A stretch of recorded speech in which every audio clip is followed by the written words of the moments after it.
road. And I'll tell you, when he got done with that scythe, it would be just like this floor. He missed Did a thing. I hear you say Walter Batchelor? Yeah. Okay. His brother Willard was my neighbor when I lived on Babusick Lake Road in Amherst. And Walt Batchelor was, you know, a big man. And he was strong. Yes, he was. I bought from Darius Robinson in Milford, who was an auctioneer. I bought a refrigerator, the kind with the, you know, the thing on the top, you know, that, you know, Coil. and, you know, this was way back, you know, 60 odd years ago when I was first married. And Darius was an older gentleman. And so my husband and I looked and we didn't figure he was going to be much helping us get it into the truck to get home. Walter Batchelor went over, did like this, put his arms around it, picked it up and put it in the truck. And they were heavy those days. They were heavy, heavy, heavy. Well, he was strong. And I have seen the day when I was walking, because I didn't have a ride for one reason or another, Walter Batchelor would be going the opposite direction, would stop, turn around, and give me a ride. Oh, yeah. And unfortunately, he ended up in a rest home. Yeah. You know, he just wasn't, you know, with things anymore. And that was very unfortunate because he was as good-hearted as God could make a person. I remember her. She knitted these wool socks, and we're sanding the road. Charlie Olette is working for the town in the winter, and it was cold. Jeez, it was cold. And Charlie was driving, and I was in the back sanding. And she come out in the road, and she stopped us. We were going by, and she said, "Here." She threw a bag up to me. In the back, she says, "You need this. It's cold up there and you need some warm clothes." And it was, I'm sure it was Walt's navy pants, the wool bell-bottom navy pants. There was a pair of them in there, but there was a pair of mittens and a pair of wool socks that she had knitted that was in there. That's amazing. And they were warm. Wore them for, lasted a long time. Right. But there was, there's one, and of course you could talk about Lester Davis and Millie, and there's a lot of them, We talked briefly about Brookline being a dry town for some period of, was that? Not since I've been here. Anyone else remember that? Mabel, does it ring a bell, the dry town, was that before your time, when Brookline was dry? No alcohol in town? Yes. You're right. We have somewhere, Yeah. and I think it, I hate to say it, probably one of my relatives that's on it. Temperance. Yeah. Yeah. And I think it was in Brookline. Yeah. I don't know whether it was Rabies or Brookline then. Brookline was dry at one point. Oh, You know, and you know, and it's like I said when I was naming neighbors and I came to Luigi LaPlante, you know, he used to say, you go to East Pepperell, it's 5 miles down, 10 miles home. East Pepperell, That was a it. wild place. Yeah, that's where The you went. west part of town, that's where the elite lived, but East Pepperell, that was the rough part of town. They had Oh, the yeah. two hotels there, the Prescott House, and there's another hotel. Had some pretty wild Yeah. programs going on there. It catered to, pretty much to the people from Fort Devens, until the authorities, the military authorities put it off limit to the GIs because it was so wild there. And there was the hole in the wall. Chet Ash, I think his name was, had the hole in the wall. My dad used to go in there to get a sandwich once in a while. How about Larry Searles? I often heard the name and I don't know the gentleman. I assume he lived. Larry Searles. I remember him being always flushed in the face, always red in the face, Yeah. Yeah, and kind of stout. he made a lot of trips to East Pepperell and to the Milford Inn. Sam's. Yeah, He made a lot of, and Philbrick's restaurant there in Milford. Yeah, Not that anything's wrong with that. No! yeah. Where did he live? he lived right at the bottom of the hill here. Just beside the bunkers. Sure. It's where the barber shop, pool room used to be. Yeah, that's gone through a lot of uses. I heard it was a store. The store, yeah, grocery store. I went to movies there, paid 25 cents, I believe it was, or 10 cents, I guess it was. It was a total of 25, because popcorn cost a little more. There was a couple that ran the movies on Saturday afternoons. I ride my bike up from the farm and go to the movies. I remember Donald Burke being there. Now, he was an adult. He had a daughter my age at that time, and she was going to the movies there, too. That was their little income for the weekend, I Yeah. guess. Yeah. Pat Burke is somebody we should remember. Yeah. I mean, that's quite a character. Help me out for the I records. forget what the name of the people were. They were awfully nice. Pat Burke. Pat Burke. Yeah, Donald. Yeah. Is Donald Burke. Yeah, his name is Donald, but they They call call him him Pat, Pat. Yeah. Yeah. Mabel, this, There's a lot of stories you can't tell. I remember the name Donald Burke, but I don't, you know, He was a painter. Because I know he did a lot of painting for my folks on the farm, inside and out. And I think he worked at the ice house too. yes, Pat Yes, did, Yeah, yeah. they all worked at the, Yeah. It wasn't Peck the something Homeliski. that his parents just kind of left him with somebody. His dad would stop by sometimes and then just stopped coming. Does this ring a bell? No, not to me, it doesn't. Ann? I think I. Yeah, I think he had a tough Yeah. childhood.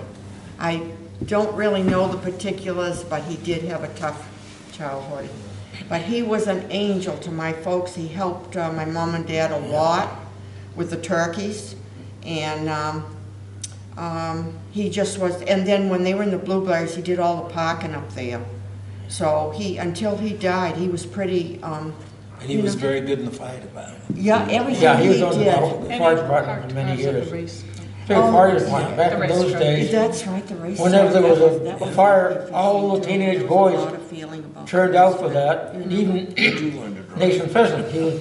Oh, I don't know about We that all one. make a trip around the The racetrack. mayor, Oh, I like, don't know. She he did. responded to Yeah. the fires, and all of us turned out, and the forest fires up on what they call Musket Mountain now, or whatever. It was burning for about 3 or 4 days, and those water tanks, backpack tanks, those things are for a 10 or 11-year-old kid, going up and down the hill and over fallen logs and stuff. We did it. And yeah, in house fires, they wouldn't let us get actually near the fires, but we helped with the hoses and stuff. And That was a junior fire department, right? well, more or less, it didn't have any Nathan official- President ran a junior fire department, I remember. I was in it. I know, I got in on a lot of that stuff too.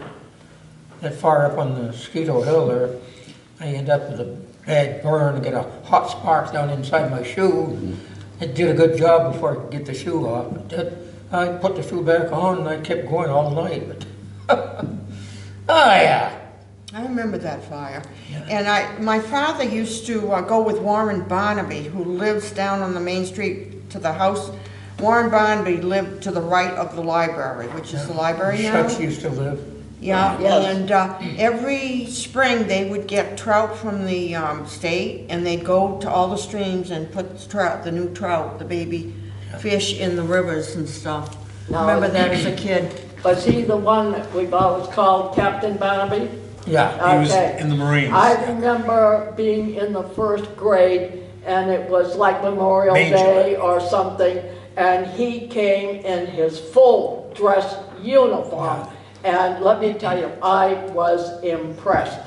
Yeah. Now, their daughter, Bakita, married Roger Morse. She's gone now. She was my Girl Scout leader. Oh, for heaven's sake. And when they were married and went on their honeymoon, somebody robbed their vehicle, and he was, I forget what service he was in, whether it was Army, Navy, you know, but all of his dress uniforms and everything, you know, which, and of course, and I don't know how it is now, but in those days, you bought your dress uniforms. They Major were not Mac. issued. Yeah, yeah. You remember that guy? Yeah. My grandmother, Adelaide Nye. Addie Knight, I remember her. She was very close with them. She went to Haiti with them. Wow. Stayed, was down there for a while. Well, tell me something, because we, in the Historical Society, we have 2 German World War I helmets. It says donated by Warren Barnaby, who lived on Main Street. It said who was feet away from President McKinley when he was killed. Yeah, Know anything about this? I don't. I think so, yeah. He was in the First World War and some of the other wars, the Mexican Wars and stuff like that. And at the end of World War I, he was a captain in the Marine Corps. And when World War II broke out, they called him back in, and he ended up as a major when World War II was over. Was he related to Don Barnaby? Chester Yeah, Barnaby? oh yeah. They were related somehow. He was a cousin to Florence Barnaby's husband, was Star Barnaby? Yeah. And, Star Barnaby Star was what they used to Yeah. call him, the Star Barnaby. and Chet Barnaby, and they were all related there somehow. And He of was course- a gentleman though, all the way. I remember him as a kid, very polite, very polite. Oh, yeah, yeah, yeah. I don't remember him. I remember who he was and what I hear about him. But I remember her. She was another one. Purple hair. Yeah.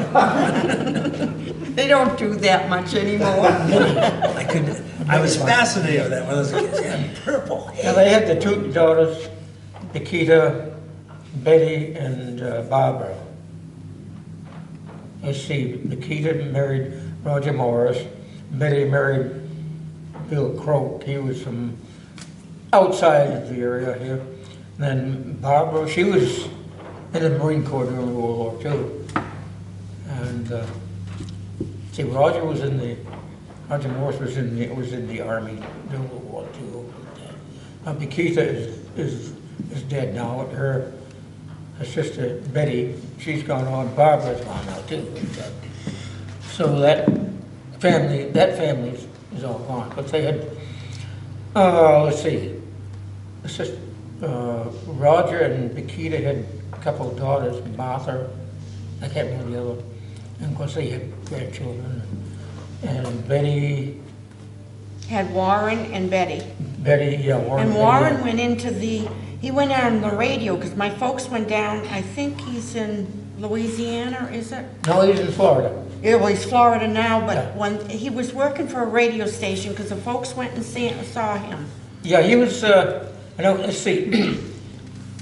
I went to Florida in 1948 after I quit school. Went down and spent stuff. Why don't you remember Chief Hotoki, the Native American concert singer? I went down and spent several months down there with him. And it's while I was down there, Warren and Betty and their mother moved to Louisiana. And then later, they used to come up here to spend summers after that, and then Betty and I had a thing going for a while. Oh, we'll get into that later. And she and I had a falling out because before I went to Florida, I was supposed to leave for Florida on Sunday. I went down to the school bus stop. Lawrence Corey was driving the school bus to Nashville then. I went down to say goodbye to Betty before I took off for Florida. And I gave her a note, a personal note. And I took off for Florida. And then my sister wrote me that after I gave Betty Ann that note, she passed it on to everybody on the school bus. Thanks a lot. So that kind of soured me on her. And then later, they were up here for a summer, and I went down there. And Warren and I were good buddies, Warren Crow. I went down there one evening to meet up with him. Well, he wasn't home. Betty Ann was there. Oh, there goes the mouse. No, chipmunk goes there. Anyway, and Betty Ann invited me to come in and wait for Warren. So. Then Warren got home. He and I went to the movies. That was, I don't know, 1953, something like that. And then 54, I was down there, and they had moved to Florida. So I went down and I stopped, spent a few days with them. I found out then that Betty Ann, it was teed off that time, that her brother and I went to the movies. She was expecting me to take her to the movies. Typical woman. See, but Are they yeah. alive now, Lauren? Are they alive? The last I knew, they were. I was in touch with Warren, I don't know, back probably 68 years ago. He was at the University of Florida, I think it was, and he was involved with the radio TV station down there. Yes, yes. Oh, were you? Betty Ann was married and You must had know my sister, had half a Mary. dozen kids. Oh, Okay. yeah, of course. She So married I haven't heard Bob. from either one of them And, since. yeah, So I don't know. Bobby's middle name is Valentine. I guess Yes, I went it online is. a couple times. And mine is I Violet. came up with Warren's name. He was actually on a hand radio. So Yes. but I never get You too. in touch with him at that time. But here Nice to see recently, you, I dear. went Do keep online. well. You will. Keep well. I want to thank everybody for coming. We should do this every weekend. Thank you very much for your time. I appreciate it. Thank you so much. Fortunately, I was sitting down and trying to get up. Reunion, I don't think so. Oh, I